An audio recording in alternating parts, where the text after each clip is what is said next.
but there's also this next generation that they need good leaders, they need good role models, they need to make sure they have good people they're watching the news from that are really giving them the truth, because right now we are so focused on like, I don't know if I'm getting the correct information. I feel like I see something in a tweet and it looks pretty good. So how are you instilling that into the next generation to make sure like, hey, we want you to be a free thinker, but at the same time you need to have the right foundation? Yeah, I mean, critical thinking is just completely lost in public education. They don't teach you how to think, they just teach you what to think. And I think that it's just so important as parents, whenever that time comes. I think, am I the only parent in the right here on the couch? Yeah, I think I am. No. So you're like, nothing I know of. Mom, teach us your ways. Yeah. So, but once you get to that point, you have to be involved. You can't just send your child, even if they're going to a private school, you can't just send them off and expect that they're just going to learn whatever they need to learn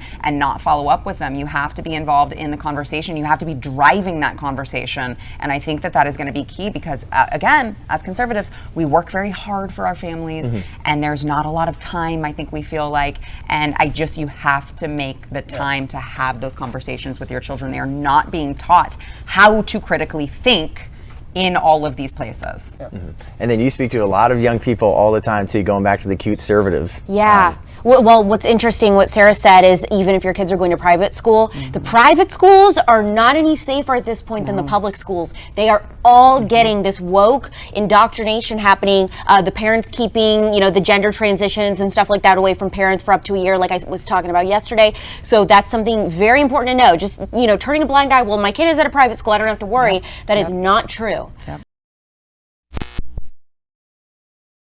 This is Charlie Kirk, founder and CEO of Turning Point USA. If you liked this video, be sure to subscribe to our YouTube channel at Turning Point USA.